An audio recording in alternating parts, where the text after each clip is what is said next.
Assalamualaikum warahmatullahi wabarakatuh. Innal hamdalillah nahmaduhu wa nasta'inuhu wa nastaghfiruh wa na'udzu billahi min shururi anfusina wa sayyiati a'malina may yahdihillahu fahuwal muhtadi wa may yudlil falan tajida lahu waliyyan mursyida. Asyhadu la ilaha illallah wahdahu la syarika lah wa asyhadu anna Muhammadan 'abduhu wa rasuluhu alladzi la nabiyya ba'dah. Wa qala Allah subhanahu wa ta'ala Ya ayyuhalladzina amanu taqullaha haqqa tuqatih wa la tamutunna illa wa antum muslimun.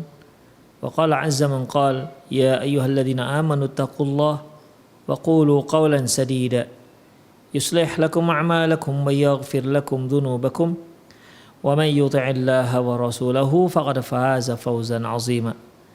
Ya ayyuhan nasu taqu rabbakumul ladzi khalaqakum min nafsin wahidah wa khalaqa minha zawjaha wa batha minhuma rijalan katsiran wa nisaa wattaqullaha alladzi tasaaluna bihi wal arham innallaha kana 'alaikum raqiba.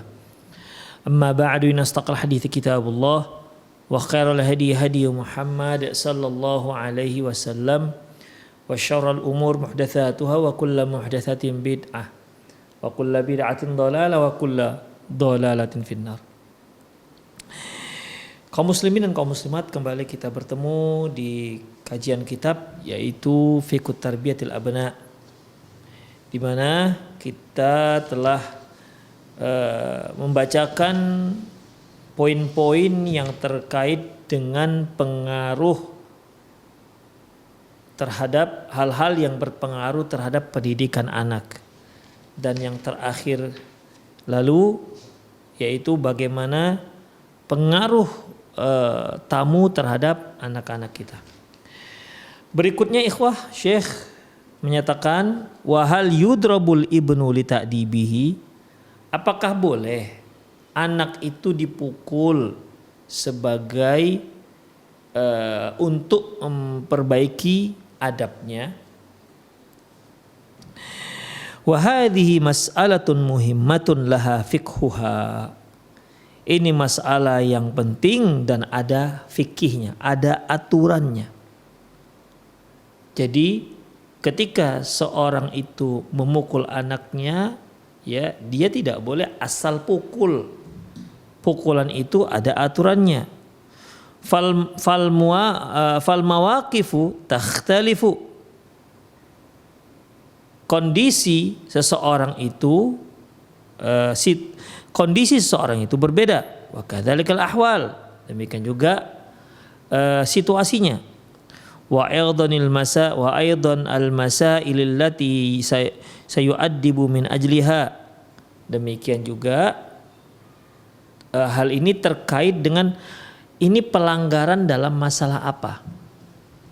Jadi di sini ikhwah penulis menyebutkan bahwasanya yang namanya pukul ya boleh saja, tidak ada masalah, tapi tetap memiliki syarat dan ketentuan yang berlaku.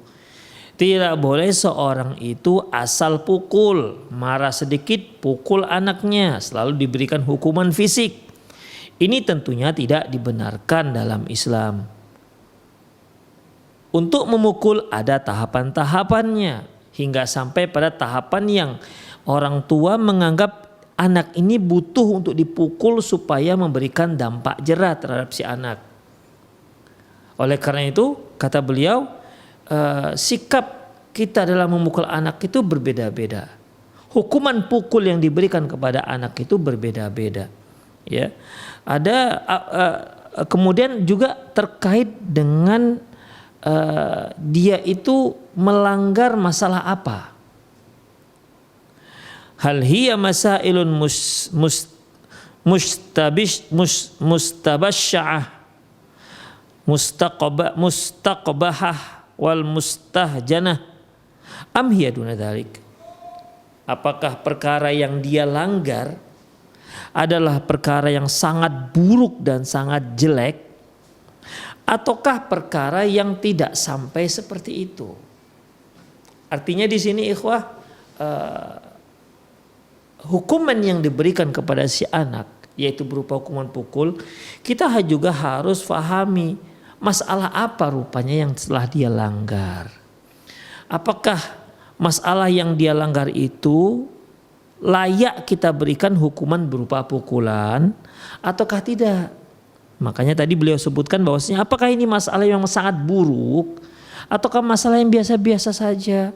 Kalau seandainya masalahnya masalah buruk, maka pertimbangkan, barulah boleh dipertimbangkan apakah anak ini boleh dipukul ataukah tidak. Wa hal huwa yaqilu hadhil masail. Kemudian apakah si anak faham dengan masalah ini? Apakah si anak faham bahwasanya apa yang dilakukan itu adalah apa yang dia lakukan itulah perkara yang sangat buruk? Faham enggak dia? Wa ya'rifu mudda itsmiha. Apakah dia faham dengan masalah itu dan apakah tahu bahwasanya bagaimana dosa bagi para pelaku yang melakukannya? Wa syirruha wa khuturatuha. Apakah dia faham bagaimana keburukan yang timbul dan bahayanya masalah ini jika timbul? Am annahu jahilun biha bi ahkamiha. Ataukah dia tahu, apakah dia orang yang tidak mengetahui tentang hukum-hukumnya? Jadi di sini ikhwah juga ternyata terkait juga dengan si pelakunya itu, si anak itu sendiri. Apakah memang dia paham tentang masalah ini? Demikian. Ya kadang-kadang kan anak-anak itu nggak paham, ya nggak paham. Ya dia main begitu saja, dia melakukan begitu saja, kita paham. Demikian ikhwah, rahimani Allah wa iyyakum. Kemudian apakah dia tahu seberapa besar seberapa besar dosa yang dilakukan oleh si pelakunya dan sejauh mana dampak negatif serta bahaya masalah ini? Ataukah dia nggak tahu itu semua? Walakin fil jumlati fal amru kama qala Rasulullah sallallahu alaihi wasallam. Namun demikian semuanya itu kembali kepada sabda Nabi sallallahu alaihi wasallam, innar rifqa la yakunu fi syai'in illa zanah. Tidaklah kelemah lembutan itu ada pada sesuatu kecuali di lemah lembut itu akan menghiasi sesuatu tersebut. Wa mayunza'u min syai'in illa syana. Dan apabila suatu hal itu dicabut darinya kelemah lembutan, maka sesuatu itu akan terlihat menjadi jelek. Demikian ikhwah. Ya. Hadis diriwayatkan oleh Imam Muslim dari Aisyah radhiyallahu anha. Intinya di sini di hadis yang pertama ini Rasulullah sallallahu alaihi wasallam menjelaskan bahwasanya apa saja perkaranya apabila di situ ada kelemah lembutan maka dia akan menghiasi masalah tersebut. Artinya dia akan menghiasi menjadikan masalah itu menjadi lebih ringan. Demikian ikhwah rahimani Allah wa iyyakum. Dan apabila seorang dalam masalah apa misalnya dalam masalah bicara, kalau dalam dia bicara ada kelemah lembutan maka bicaranya akan terhiasi. Demikian ikhwah. Apabila dia tindak tanduknya itu ada lemah lembutnya maka tindak tanduknya akan terhiasi. Apabila seorang guru mengajarkan pelajaran di depan murid-muridnya dan dia ketika mengajarkan itu menunjukkan bagaimana sifat lemah lembut, maka pengajarannya akan terhiasi oleh sifat lemah lembut tersebut. Demikian ikhwah. Jadi segala sesuatu jika di sana ada kelemah lembutan, maka kelemah lembutan ini akan menghiasi sesuatu tersebut. Tapi ingat, ketika lemah lembut tersebut dicabut dari sesuatu, maka dia akan menjadi buruk. Orang yang bicara tanpa lemah lembut berarti dia telah berbicara dengan cara yang kasar. Orang yang mengajar tanpa ada lemah lembut maka pengajarannya itu tidak baik. Demikian ikhwah. Orang yang orang yang berbicara tanpa lemah lembut berarti bicara yang tidak baik. Itulah dia ikhwah. Jadi intinya bahwa lemah lembut itu akan menghiasi segala sesuatu. Wa qala Rasulullah sallallahu alaihi wasallam. Rasulullah sallallahu alaihi wasallam bersabda, "Man yuhramur rifqa yuhramul khair." Barang siapa yang tidak mendapatkan kelemah lembutan, berarti dia tidak mendapatkan kebaikan. Hadis diriwayatkan oleh Imam Muslim dari Jarir bin Abdullah radhiyallahu anhu. Demikian juga qala sallallahu alaihi wasallam, Rasulullah SAW juga bersabda, "Innahu man u'tiya hadduhu min rifqi faqad u'tiya hadduhu min khairid dunya wal akhirah. Sungguhnya barang siapa yang diberikan kelemah lembutan, berarti dia telah diberikan kebaikan dunia dan akhirat. Luar biasa. Wa qala sallallahu alaihi wasallam, Rasulullah sallallahu alaihi wasallam juga bersabda, idza aradallahu bi ahli baitin khairan adkhala alaihim rifqa. Apabila Allah Subhanahu wa taala ingin kebaikan terhadap penghuni suatu rumah, apabila Allah Subhanahu wa taala menginginkan satu kebaikan di dalam sebuah anggota rumah tangga, adkhala alaihim rifq. Allah akan masukkan ke dalam rumah tersebut, yaitu berupa sifat kelemah lembutan. Ayahnya lembut, anaknya lembut, ibunya lembut. Mereka bicara dengan sopan santun dan kelemah lembutan dan lain-lainnya. Maka itu akan menghiasi rumah tangga tersebut. Wa innallaha rafiqun yuhibbur rifq. Allah itu juga lembut, suka dengan kelemah lembutan. Kama qala Nabi sallallahu alaihi wasallam, berdasarkan apa yang disabdakan Nabi sallallahu alaihi wasallam. Fama damat tawassulu ilal islahi bi ghairi darbi mungkin fala yusaru ila darbi.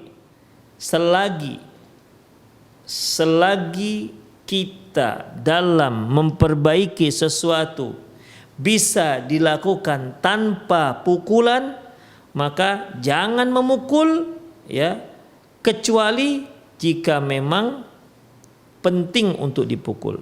Jadi selama kita itu memberikan pengajaran pendidikan tanpa pukul, ya gak usah pukul. Jadi pukul itu ya hanya kita terapkan dalam hal-hal yang tertentu saja, yang memang kalau tidak mau memang harus dipukul ini anak. Jadi selama dalam mengajar, dalam memberikan pendidikan, kita bisa menggunakan mengajar tanpa pukul, maka itu akan lebih baik.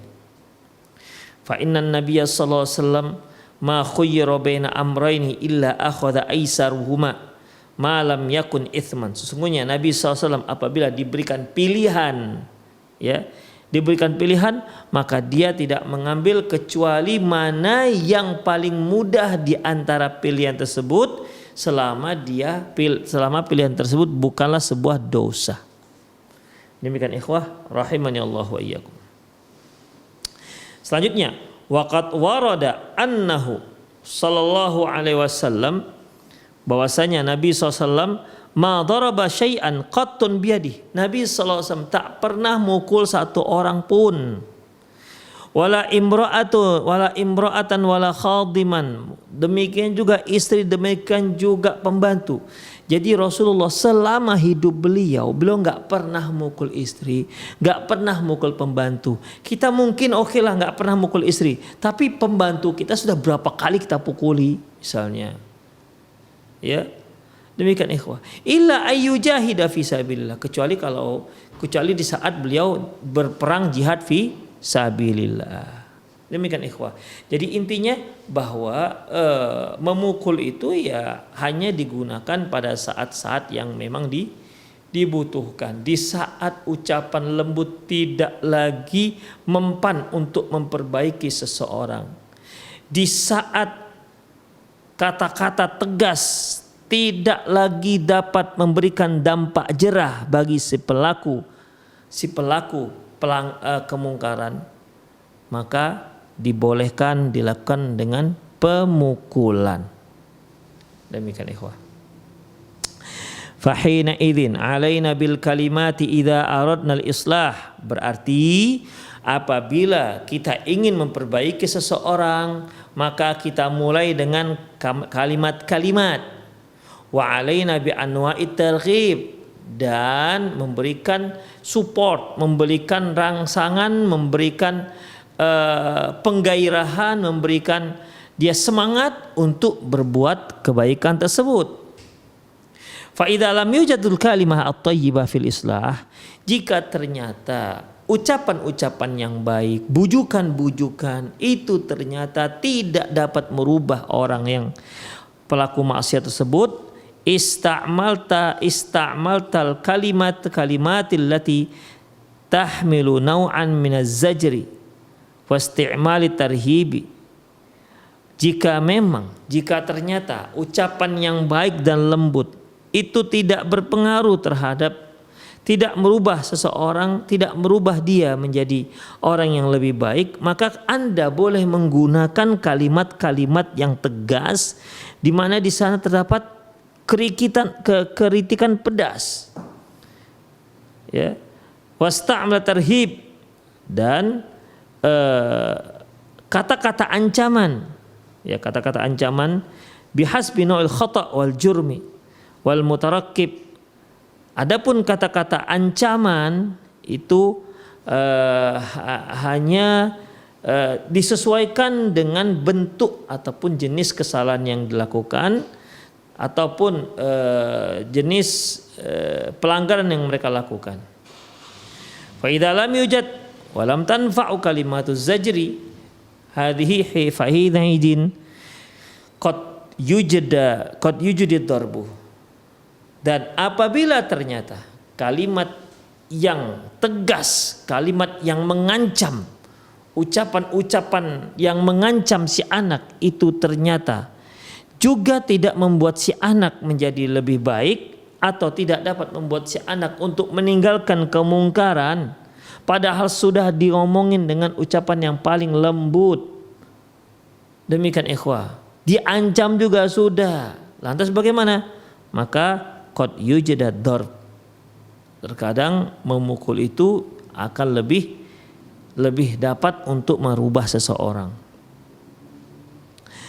Fa ahwalul abna takhtalifu wa taba'ihum tatanawwa'u. Demikian juga kondisi anak-anak itu berbeda, tabiat mereka juga berbeda. Fa minhum man takfihi nadratun bil aini walita'dibihi wa taubihihi wa ta'nibihi. Terkadang di antara mereka, di antara anak-anak itu ada yang cukup dengan melihat saja. Ya. Dia melakukan sesuatu, kita lihat aja. Begitu. Kita liatin saja dia, kemudian terkadang itu sudah cukup ya. Kan ada anak-anak ini jenisnya kalau dia berbuat sesuatu kita lihat saja dia sudah tahu bahwasanya itu dilarang. Ya. Kalau memang mereka faham dengan cara seperti itu cukup. Jangan sampai maju ataupun naik ke step berikutnya itu untuk pukul. Jangan. Ya. Wa tu'athiru fihi an-nadhrah ta'thiran balighan la hududa lahu. Bahkan terkadang penglihatan yang kita tujukan kepada dia itu memiliki pengaruh yang sangat dalam yang tidak berbatas. Wa takunu sababan fi kaffihi an misli hal khata'i alladhi irtakaba. Dan bisa saja ini merupakan satu sebab dia tidak lagi melakukan kesalahan-kesalahan tersebut. Demikian ikhwah rahimani Allah wa iyyakum. Jadi ya di sini ternyata boleh ya kita hanya dengan, jika memang si anak itu bisa hanya dengan melihatnya saja membuat dia berhenti dari berbuat yang tidak baik tersebut, maka itu sudah cukup. Faminhum man tujda ma'ahul kalimatut thayyib. Faminhum man idza hawalta wajhaka anhu arafa muradak wa fahimahu wa kaffa an khata'ihi. Ada juga jenis anak ini, kalau kamu memalingkan wajahmu dari dia, jadi enggak mau lihat dia, tempat lain aja tengoknya, si anak mulai merasa dan faham sehingga dia tidak lagi melanjutkan perbuatan salahnya. Wa minhum man tujda ma'ahul kalimatit thayyibah. Di antara mereka yang dimana akan bermanfaat bagi dia jika kita itu mengucapkan ucapan-ucapan yang baik, bujukan-bujukan, atau bagaimana kita bicara masalah pahala, bicara masalah surga. Demikian ikhwan. Ya, kita fa'alaika bil kalimatit thayyibah. Maka hendaklah kamu hanya menggunakan kalimat-kalimat yang baik. Ma'amithli hadza, dalam kondisi si anak seperti ini. Tidak perlu kita menegas, memberikan ucapan yang tegas, ya, apalagi sampai memukul. Tidak perlu kita ancam-ancam ini anak. Kenapa? Karena dengan mengucapkan dengan ucapan yang lemah lembut itu sudah masuk dalam benak mereka. Faminhum man la yuslihu illa ad-darb. Ada juga yang nggak bisa berhenti kecuali dipukul. Ada ini anak jenisnya seperti ini. Walan tanfa'u mahu illa syiddah, di mana nggak ada manfaat bagi dia kecuali kalau dia diperlakukan dengan cara keras, tegas. Ya, jadi setiap kali dia melakukan perkara mungkar, kalau hanya sekedar dilihat saja tidak bergeming dia. Kemudian dinasihati juga tidak bergeming, maka boleh, ya. Maka barulah boleh kita itu memukulnya. Demikian ikhwah. Wala tanfa illa syiddah, tidak bermanfaat kecuali kalau kita bicara dengan tegas sekali. Demikian ikhwah. Fahina idin natajhu lidarbi, maka pada waktu itu kita perlu untuk pukul.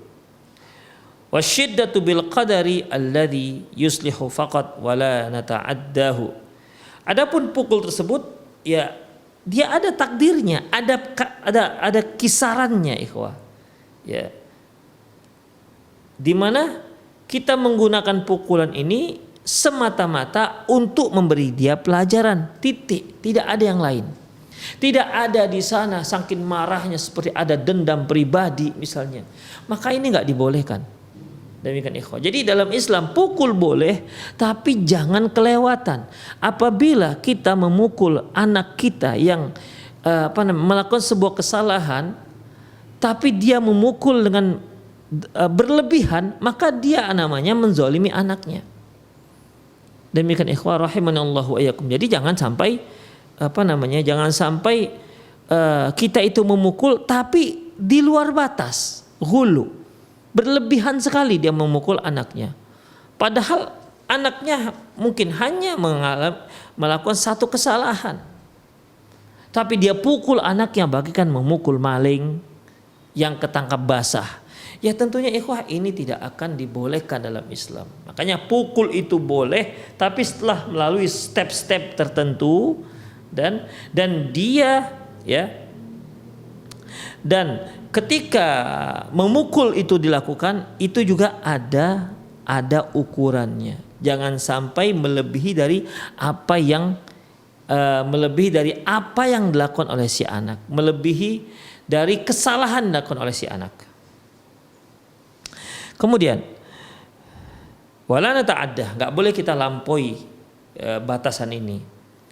Qat tabib alladhi yu'ti lil maridi huknah, seperti dokter yang menyuntikkan zat di dalam tubuh si pesakit. Wal huknatu tu'lim, ya tentunya yang namanya disuntik pastilah terasa sakit.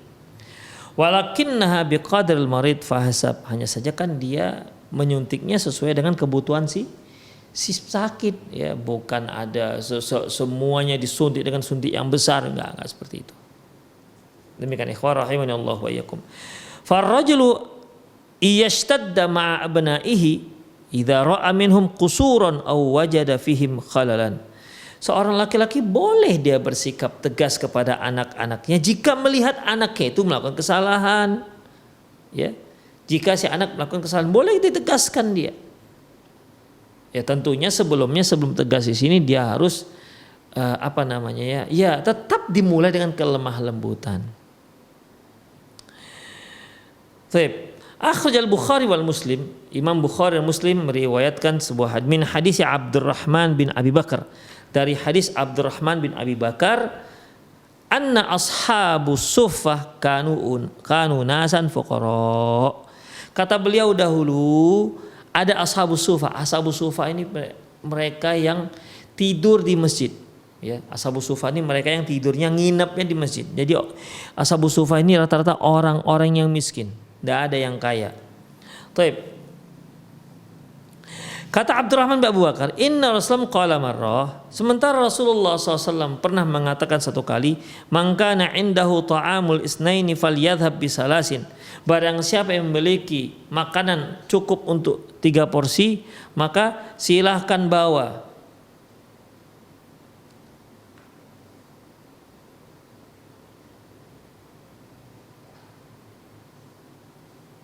Taib. Man kana indahu ta'amul isnaini falyadhhab bisalasin. Barang siapa yang memiliki makanan untuk 2 orang, maka silahkan dia undang 3 orang. Ya, silahkan dia undang 3 orang. Artinya yang 2 porsi ini bisa dimakan oleh 2 orang. Faman kana indahu ta'amu arba'atin falyadhhab bi khamisin. Dan barang siapa di rumahnya ada makanan sebanyak 4 porsi, maka kita boleh mengirimkannya. Maka barang siapa yang makanannya cukup untuk 4 porsi, maka dia boleh membawa makanan tersebut untuk makan 5 orang. Jadi kalau 4 porsi boleh dimakan 5 orang, 3 porsi boleh dimakan untuk 4 orang, dan seterusnya. Demikian ikhwah rahimani Allah wa iyyakum. Demikian juga barang siapa yang ternyata makanannya itu cukup untuk 5 orang, maka datangkan 6 orang. Au kama qala, atau sebagaimana yang diucapkan oleh Rasulullah sallallahu alaihi wasallam. Baik, selanjutnya ikhwah. Wa anna Abu Bakar jaa bi salasatin, dan Abu Bakar datang membawa 3 orang, 3 untuk porsi 3 orang. Fantalaqa Nabiyullah sallallahu alaihi wasallam bi asyati wa Abu Bakar bi salasatin. Maka Nabi pun sallallahu alaihi wasallam datang membawa makanan yang cukup untuk 3 orang. Ya. Yang cukup untuk 10 orang. Maka Nabi pun sallallahu alaihi wasallam datang membawa makanan yang bisa mencukupi untuk 10 orang. Kemudian wa Abu Bakar bisalasatin, sementara Abu Bakar datang membawa makanan yang cukup untuk 3 orang. Qala fahuwa wa ana wa abi wa ummi wala adri hal qala wa imraati khadimun baina baitina wa baiti Abi Bakar. Dia adalah pembantu-pembantu yang pernah berada di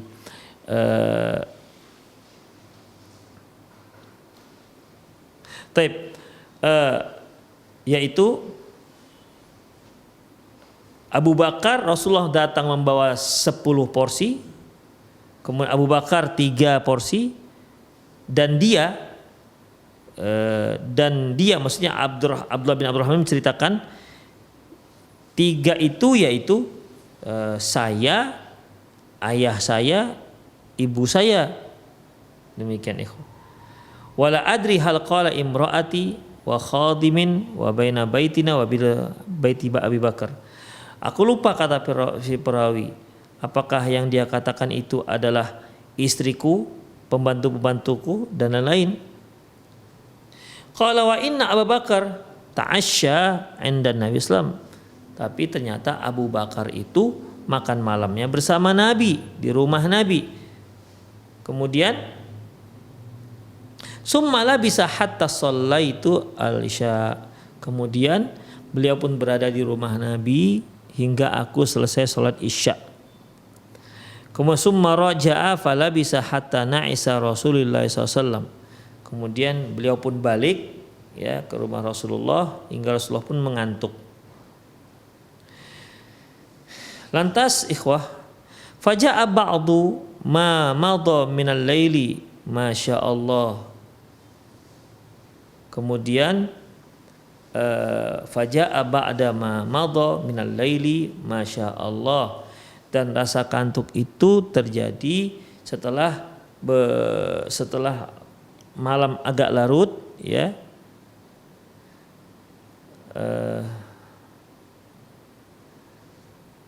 Dan itu terjadi ya, hatta na'isa Nabi sallam, sampai Nabi SAW mengantuk. Kemudian faja'a ba'da ma madha minal laili masyaallah. Dan beliau pun datang setelah berlalunya waktu malam.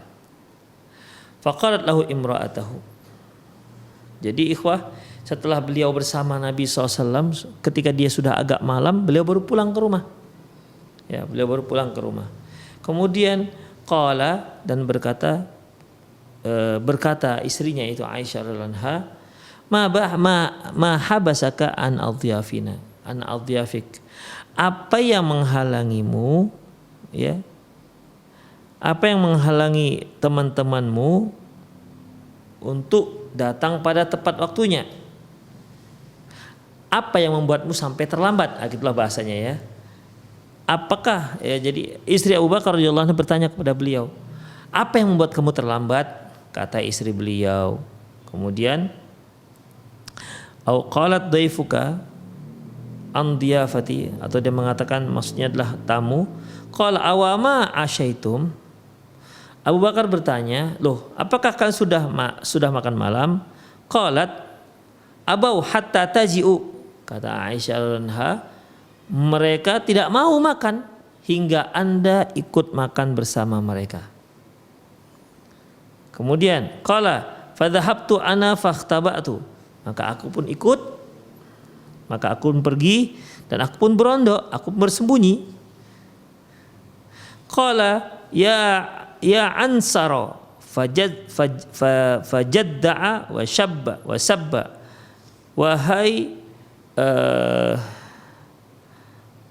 Ansar ini ikhwah, itu merupakan ucapan kesal, ya, ucapan kesal, di mana pertanyaannya fajadda'a, maka beliau pun mencelanya, ya, waqala, dan berkata qululah hanian, dia pun mengatakan silakan kalian makan, tapi makanannya sudah enggak enak lagi. Qala wallahi la at'amuhu abadan, demi Allah, kata Abu Bakar, aku tidak akan memberinya makan sedikit pun. Ya, karena ikhwah, beliau jengkel kepada anak beliau. Fa'aimallah ma kunna na'khudhu min luqmatin illa raba min asfaliha aktsar minha. Dan dia berkata, demi Allah, tidaklah kami menjumpai makanan di mana setiap kami mengambilnya untuk menyulangi ke mulut, maka di bawahnya juga akan semakin banyak. Kemudian hatta syabi'na, hingga kami seluruhnya kenyang.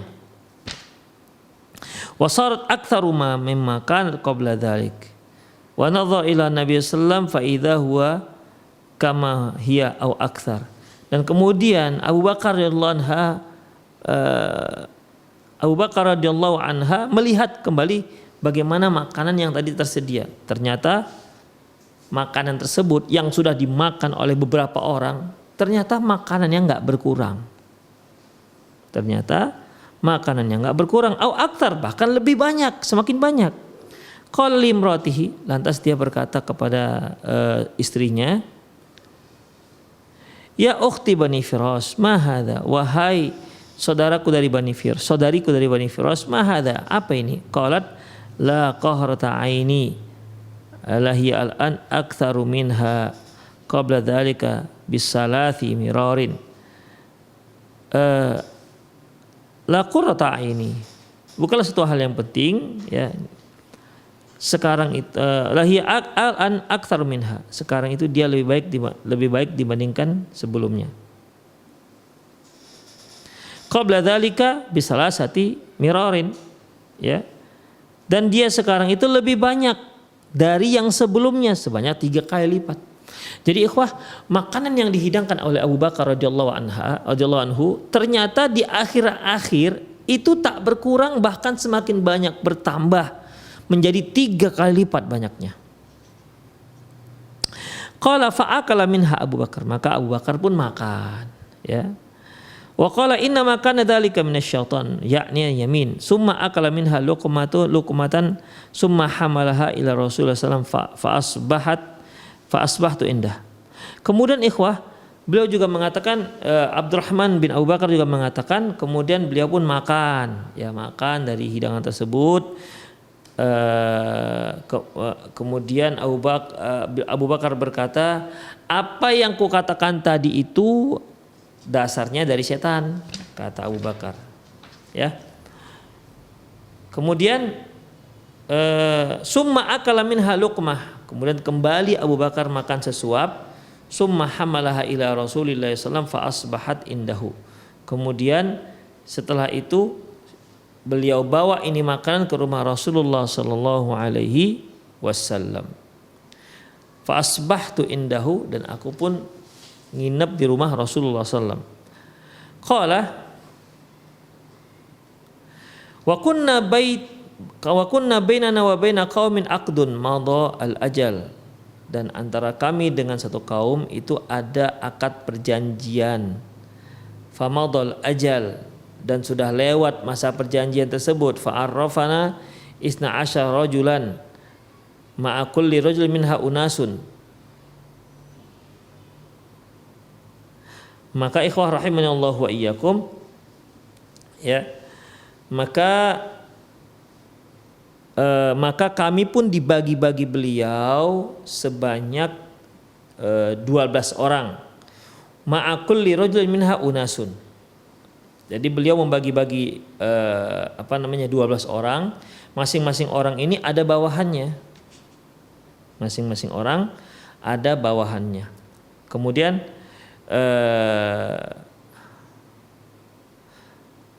Allahu alamu kam ma'akul li rajulin, dan hanya Allah yang tahu berapa orang yang datang bersama satu orang laki-laki.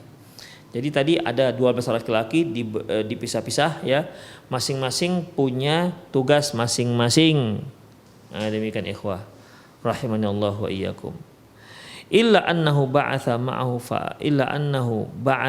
fa akalu minha wa ajma'una au kama qala. Kemudian beliau pun annahu ba'atha ma'ahum, maka beliau pun mengutus bersama mereka dan mereka pun makan semuanya. Artinya tamu yang tadinya enggan untuk makan hingga Abu Bakar datang, ternyata belum makan juga sampai Abu Bakar sudah datang pulang ke rumah pada larut malam. Dan disitulah akhirnya mereka setelah mendapatkan perintah dari Abu Bakar, akhirnya mereka pun kembali mencicipi hidangan. Demikian ikhwah rahimani Allah wa iyyakum. Yang jadi kajian kita di sini adalah di mana Abu Bakar mengatakan kepada Abdurrahman bin Abi Bakar, ya ansarah wa jadda' wa syabba wa jadda' wa sabba. Wa ya ansarah, ini ucapan celaan, ya. Beliau pun mengucapkan ucapan yang tegas. Demikian ikhwah. Wa akhraja Muslim min hadis Abdullah bin Umar. Imam Muslim mengeluarkan dari hadis Abdullah bin Umar, qala, dia berkata, qala sami'tu Rasulullah yaqul, dia mengatakan, aku pernah mendengar Rasulullah SAW bersabda, la tamna'u nisa'akumul masajida idza sta'dhannakum ilaiha. Abdullah bin Umar pernah berkata bahwasanya aku pernah mendengar Rasulullah SAW bersabda, jangan kalian halang-halangi wanita itu kalau mereka mau pergi ke masjid jika dia minta izin. Artinya kalau mereka minta izin, izinkan saja, tidak usah dia halang-halangi, boleh, ya, karena boleh kaum wanita untuk sholat ke masjid walaupun afdolnya di rumah. Summa qala Bilal bin Abdullah, berkata Bilal bin Abdullah, yaitu anak Abdullah bin Umar. Dalam riwayat yang lain ada yang menyebutkan dengan sebutan Salim, ya. Jadi di sini Bilal ketika mendengar ucapan hadis yang diriwayatkan oleh ayahandanya yaitu Abdullah bin Umar, la tamna'u nisa'akumul masajid idza sta'dhannakum ilaiha. Jangan kalian halang-halangi, jangan kalian larang kaum wanita untuk pergi ke masjid jika mereka minta izin untuk pergi ke masjid. Demikian ikhwah. Mendengar hadis ini berkata Bilal bin Abdullah, anak daripada Abdullah bin Umar, wallahi lanamna'annahunna, katanya demi Allah kami akan larang. Demikian ikhwah. Mendengar itu marah besar Abdullah bin Umar. Qala fa'aqbala alayya Abdullah, maka Abdullah bin Umar pun mendatangi Abdullah anak beliau. Fasabbahu sabban sayyi'an ma sami'tuhu sabbahu mislahu qatun. Maka Abdullah bin Umar pun marah besar. Dia celalah anak dia ini, ya, sampai-sampai beliau mengucapkan ucapan tercela yang enggak pernah kudengar dari beliau sebelumnya. Saking marahnya Abdullah bin Umar. Apa katanya? Ukhbiruka an Rasulullah sallallahu alaihi wasallam taqulu wallahi lanamna'ahunna. Aku tadi katakan bahwasanya Aku menceritakan kepadamu tentang hadis Rasulullah SAW, tapi kamu malah menentang. Rasulullah katakan jangan larang, kamu katakan malah aku larang. Kan ini jelas bertentangan. Wa fi riwayat, dalam riwayat yang lain, fa zabarahu Ibnu Umar, maka Abdullah bin Umar mencelanya, wa qala Rasulullah, dan Rasulullah pun dan dia berkata, Rasulullah SAW bersabda, la nada'ahunna, kami tidak membiarkannya saja. Jadi kalau kalimat jadi di sini wa taqulu la nada'ahunna, kami tidak akan membiarkannya. Artinya ya sama, yaitu tidak akan membiarkan kaum wanita untuk datang ke masjid. Padahal seharusnya enggak boleh dihalang-halangi. Demikian ikhwah rahimanallahu wa iyyakum. Wa hiya ba'dul adillati allati yastadillu biha 'al mas'alati ta'dibi bid-darbi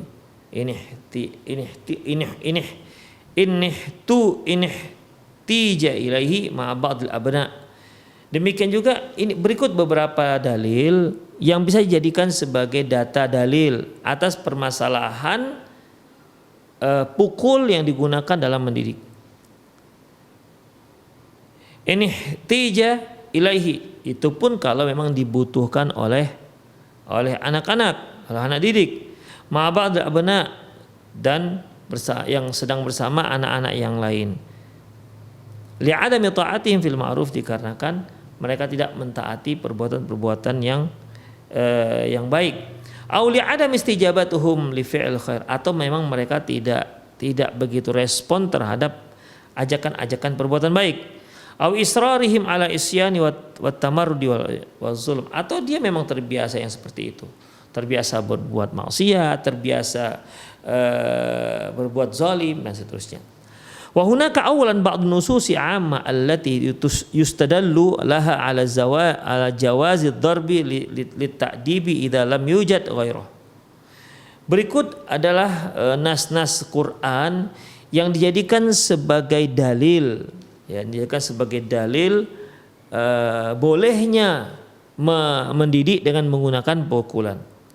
Wa hadhihi nusus, berikutlah nas-nasnya. Yang pertama, wallahu la yuhibbul fasad. Yang pertama yaitu Allah enggak suka dengan kerusakan. Artinya apabila anak ini yang melakukan sebuah kerusakan diucapkan dengan ucapan yang lembut enggak jalan, diucapkan dengan tegas juga enggak jalan, diancam juga enggak jalan, maka boleh kita menggunakan pukulan. Nah, demikian. Ya. Gunakan pukulan agar mereka tidak melakukan perbuatan maksiat. Mengapa?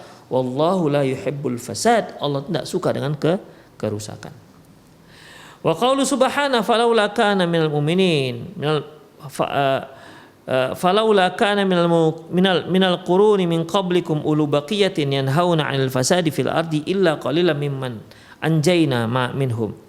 Seandainya orang-orang yang terdahulu yang soleh-soleh, mereka itu melarang perbuatan mungkar dan membuat kerusakan di muka bumi, ya, niscaya Allah Subhanahu wa taala akan menyelamatkan mereka dari azab. Wa idza kana al-fasadu wa idza kana al-fasadu wasyarru waridun min at-tifli, apabila kerusakan dan kejahatan itu muncul dari tingkah laku seorang anak, la yazulu illa bidarbi, yang enggak mungkin kita hentikan kecuali kalau kita pukul juga mereka. Fahina idzin yulzamu bidarbi, maka berarti dia harus, anak yang seperti ini harus dipukul. Kalau enggak dipukul, dia enggak akan ikut aturan. Wa kadzalika nususul waridatu fin nahyi 'anil munkar, demikian juga nas-nas yang jelas yang menyebutkan larangan perbuatan mungkar, yaitu kuntum khaira ummatin ukhrijat linnas ta'muruna bil ma'ruf wa tanhauna 'anil munkar. Kalian dahulu adalah orang-orang yang dikeluarkan dari manusia, di mana kalian itu ta'muruna bil ma'ruf, mereka berbuat kebaikan, wa tanhauna 'anil munkar, dan melarang pada perbuatan mungkar. Falau kana al munkar la yazulu bidarbi, apabila mungkar tersebut tidak hilang dengan pukulan, matiqail mafazi aidan, juga terkait dengan harus menjauhkan perkara yang dapat merusak bumi, fahina idin tuttajahu ila darbi, maka pada saat itu sepertinya anak ini boleh untuk dipukul. Wa aidan nususul waridatu fit ta'awun 'alal birri wat taqwa, demikian juga nas-nas yang menyebutkan bekerja sama dalam perbuatan kebaikan dan ketakwaan, wa tarkut ta'awun 'alal ismi wal udwan, dan meninggalkan kerjasama dalam perkara dosa dan permusuhan. Demikian ikhwah rahimanallah wa iyyakum. Simpulannya bahwasanya boleh kita mendidik anak kita dengan cara memukul, tetapi itu merupakan alternatif yang terakhir, bukan alternatif yang pertama. Berupayalah memperbaiki mereka dengan lemah lembut, dan ini merupakan modal pertama yang Allah Subhanahu wa taala berikan kepada kita agar si anak itu bisa kembali ke jalan Allah Subhanahu wa taala. Tapi ingat ikhwah, memukulnya juga ada takarannya, ada kisarannya. Tidak boleh berlebih. Sejauh mana dia melakukan kemaksiatan, maka kalau nasihat juga tak mempan, maka dia boleh dipukul sesuai dengan kapasitas akalnya dan sesuai dengan kapasitas sesuai dengan berat dan tidaknya perbuatan dosa yang dia lakukan. Demikian ikhwah rahimanallah wa iyyakum. Bagi para pemirsa yang ingin bertanya, Anda boleh kirimkan pertanyaan Anda di nomor yang sudah tertera di layar televisi Anda. Boleh juga telepon langsung, ya, boleh juga telepon langsung, atau juga langsung ke nomor saya ini di 0895 6113 27778.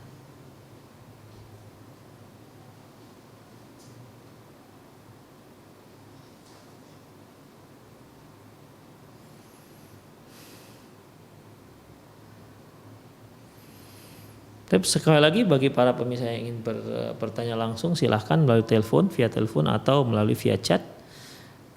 Boleh dikirim ke nomor yang tertera di layar televisi Anda, atau langsung juga dibolehkan, ya, juga dibolehkan langsung ke nomor saya ini di 0895 6113 27778. Nah, halo.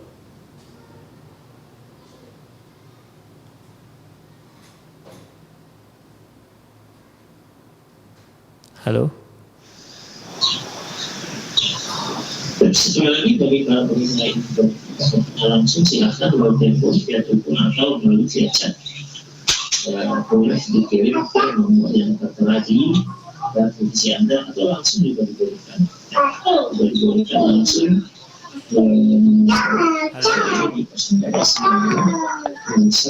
Halo. Halo, assalamualaikum. Assalamualaikum. Ibu, sebelum bertanya dikecilkan dahulu volume televisi Ibu. Halo. Ya, waalaikumsalam. Dengan Ummu Sapi Pak di Bagan Batu Riau. Ibu, sebelum bertanya tolong volume televisinya dikecilkan dulu, atau Ibu fokus saja dengan telepon, jadi nggak feedback. Halo. Halo Ibu. Pak Ustadz, saya mau bertanya. Ya, sebelum Ibu bertanya dikecilkan dahulu volume pesawat televisi Ibu. Feedback kemari. Halo, assalamualaikum. Mau nanya Pak Ustadz, bagaimana cara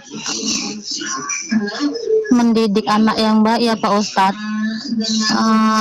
Itu masih kelas 1 MI, kalau disuruh murojaah gitu Pak, banyak kali alasannya, sampai nangis-nangis nggak mau belajar gitu ya Pak ya. Kalau belum dipukul udah nangis duluan, gimana gitu Pak, supaya menjadikan anak ini yang hafizah Al-Quran gitu Pak, anak soleh berbakti pada orang tua. Terima kasih Pak Ustadz. Syukran, jazakallah khairan. Wa anti jazakallahu khairan. Ikhwah, semua kita kalau dia seorang muslim, hampir semuanya ingin agar anaknya hafal kitabullah. Tetapi tidak semua kita yang sanggup sabar untuk menghadapinya. Bukan anaknya, kitanya.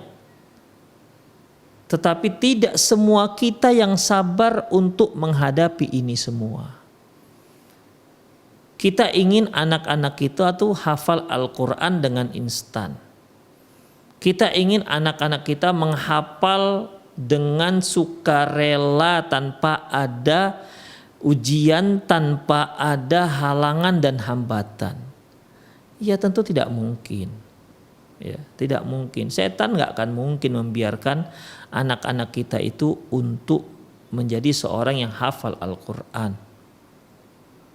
Jadi bagaimana caranya? Yang pertama, seorang ibu ataupun ayah jika menginginkan punya cita-cita anaknya menghafal Al-Quran, ya, maka dia harus teguhkan hati, berharap dan berdoa kepada Allah Subhanahu wa taala. Teguhkan hati dan bersabar.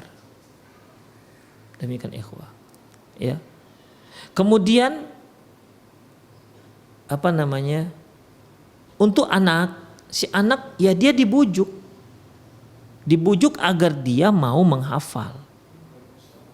Ya, untuk membujuk anak supaya hafal itu bukan mudah.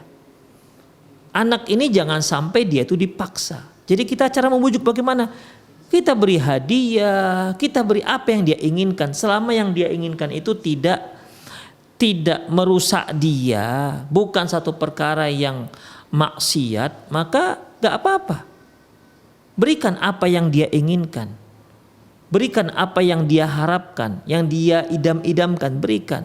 Tapi kita katakan boleh ibu berikan, tapi kamu harus menghafal Al-Quran. Demikian ikhwah. Jadi anak itu mendapatkan apa yang dia inginkan. Permasalahannya kita itu ingin anak kita itu belajar menghafal Quran, tapi kita hanya serahkan anak kita di madrasah, kemudian kita nggak mau tahu setelah itu. Kita maunya, kamu sudah hafal belum? Demikian. Padahal anak itu kalau dia sudah melalui proses pembelajaran menghafal Quran, semakin banyak yang dia hafal, kita sebagai orang tua juga tertuntut untuk semakin ketat menjaga si anak. Terkadang sekolah memberikan kewajiban rumah dengan simak, demikian, simak 3 juz. Dengan siapa Ustaz? Dengan ibumu misalnya, sanggup apa tidak? Demikian ikhwah rahimanallahu. Anak di rumah misalnya, dia sudah hafal setengah juz, maka kita katakan, ayo dengar nak, ayo baca nak, biar ibu yang mendengar. Sanggup nggak kita? Oke, masih setengah juz itu masih mudah. Bagaimana kalau dia sudah 10 juz? Apakah kita sebagai orang tua mau sabar mendengarkannya, mau sabar menyimaknya, ataukah masih 1/4 juz kita sudah tidur, nggak menyimak lagi? Demikian. Jadi tantangan itu banyak. Ya. Makanya anak yang kita arahkan untuk menghafal Quran banyak berikan apa yang diinginkan. Kasih banyak hadiah-hadiah. Demikian ya. Ya. Ingat selama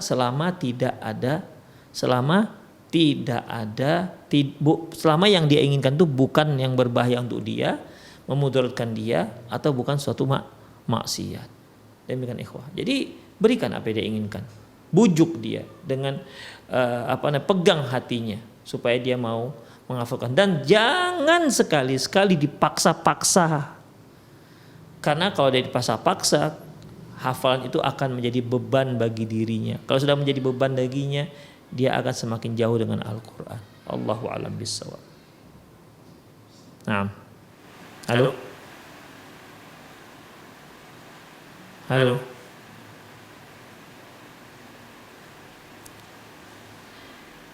halo.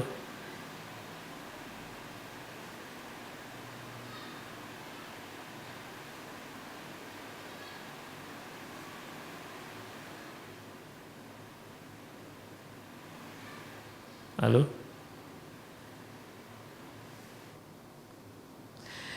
Baik, sepertinya tidak ada. Sepertinya juga tidak ada pertanyaan melalui WhatsApp, juga tidak ada. Tapi ikhwah, sepertinya sampai sini saja kajian kita. Ya.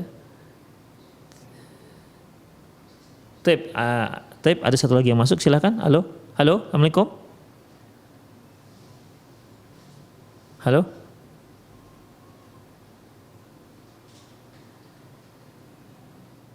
Halo.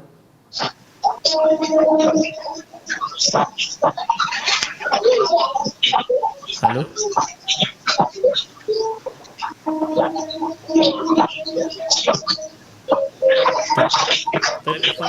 Sepertinya tidak ada kedengaran suara. Demikianlah kajian kita. Aku qauli hadza wa astaghfirullah li wa lakum wa lisal muslimin innahu ghafurur rahim. Subhanakallahumma wa bihamdik asyhadu an la ilaha illa anta astaghfiruka wa atubu ilaik. Wa akhu da'wana alhamdulillahi rabbil alamin. Assalamualaikum warahmatullahi wabarakatuh.